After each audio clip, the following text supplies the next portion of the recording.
Sir, मैं वंदे मातरम से शुरू कर। वंदे वंदे वंदे। आप भी जरा बोलिए, आप तो सो गए, आप भी सो गए।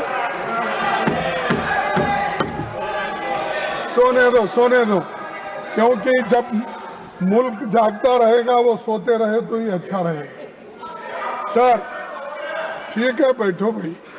सर, आपका मैं बहुत ही आभार मानता हूं। आप मुझे होम मिनिस्टर बोलने के बाद मुझे आपने समय दिया, इसीलिए मैं आपका धन्यवाद करता हूं। सर, राष्ट्र गीत वंदे मातरम 150 साल के ऐतिहासिक मौके पर सदन में अपने विचार रखने का मुझे अवसर मिला है। मैं सौभाग्यशाली हूं और ये गाना मैं 60 साल से गा रहा हूं, क्योंकि मैं 55 साल तो इसी में गुजारा, एमएलए, एमपी, राज्यसभा मेंबर। सो इसीलिए मुझे तो वंदे मातरम गाना पहले से ही मुझे आदत हो गई है, हम गाते रहते हैं। लेकिन वंदे मातरम नहीं गाने वाले अब शुरू किए हैं, उनके लिए मैं धन्यवाद अर्पित करता हूं। ये तो वंदे मातरम की ताकत है सर। और वैसे तो ये राष्ट्रीय उत्सव का विषय है, बहस नहीं, मगर सबसे पहले मैं इंडियन नेशनल कांग्रेस की ओर से महान रचनाकार जो बंकिम चट्टोपाध्याय को नमन करता हूं, उन सेनानियों को भी नमन करता हूं। वंदे मातरम का नारा लगाते हुए आजादी के आंदोलन में जिनको बलिदान दिए उनको भी मैं नमन करता हूं।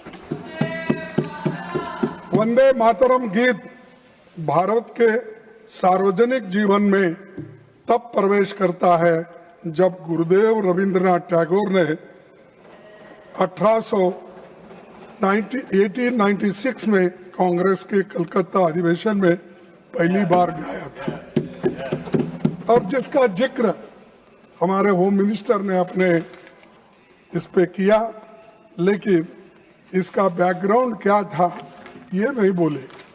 जो चीज उनको अच्छी लगती है और कांग्रेस को टोकने के लिए, हमारे लीडरों का अपमान करने के लिए जो बोलना है वही कट पेस्ट करके बोलते हैं, दूसरा नहीं बोलते।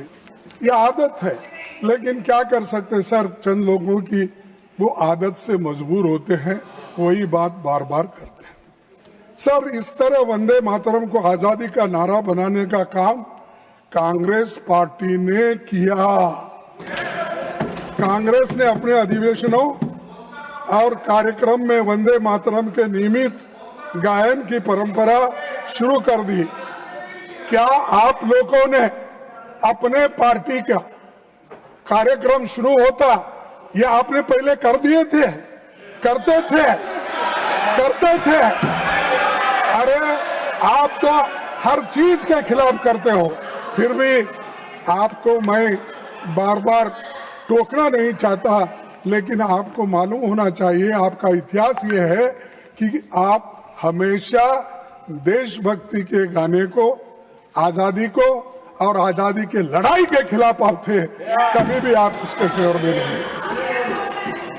सर, महात्मा गांधी ने जब 1921 में असहयोग आंदोलन, नॉन कोऑपरेशन मूवमेंट छेड़ा, तो लाखों कांग्रेसी स्वतंत्रता सेनानी भारत माता की जय, महात्मा गांधी की जय और वंदे मातरम का नारा लगाते हुए जेल जा रहे थे।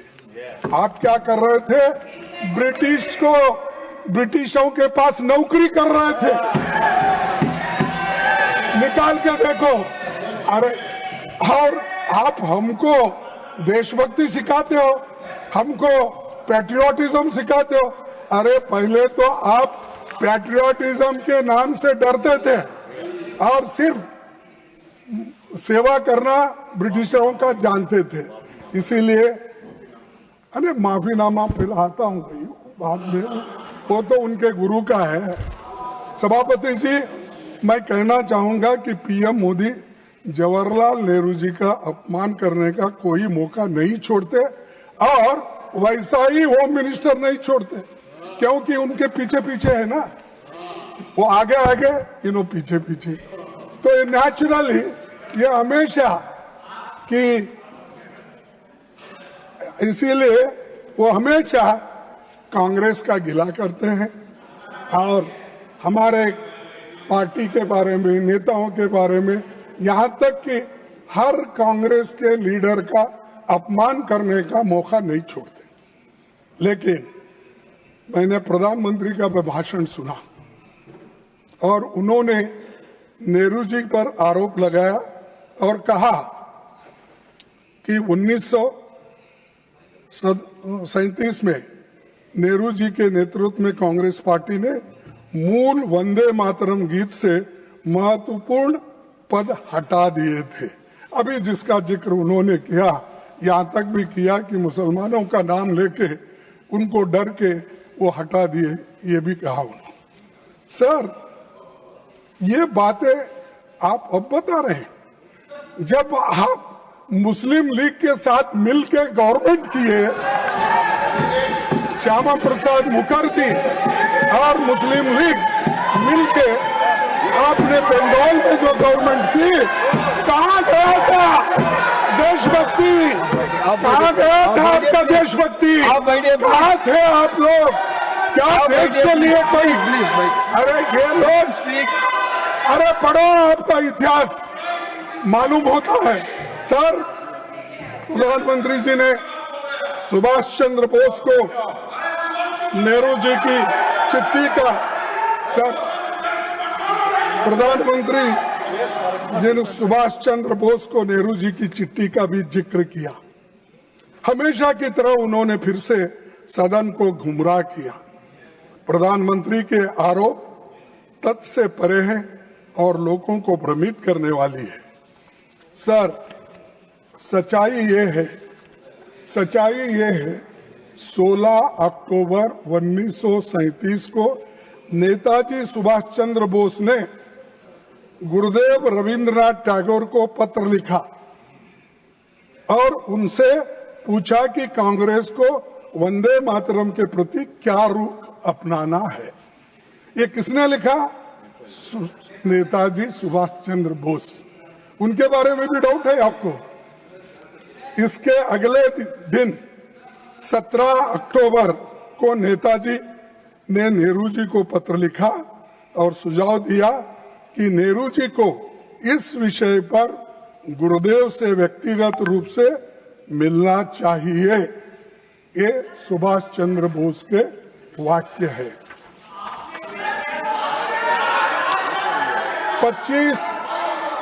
25 अक्टूबर 1937 को नेहरू जी गुरुदेव रविंद्रनाथ टैगोर से मिले और 26 अक्टूबर 1937 को पत्र लिखा, जिसमें मैं कोट करता हूं कि एग्जिबिट 1 मैं इस सदन के पटन पर रखता हूं, वो ताकि अच्छा ढंग से वो पढ़ ले।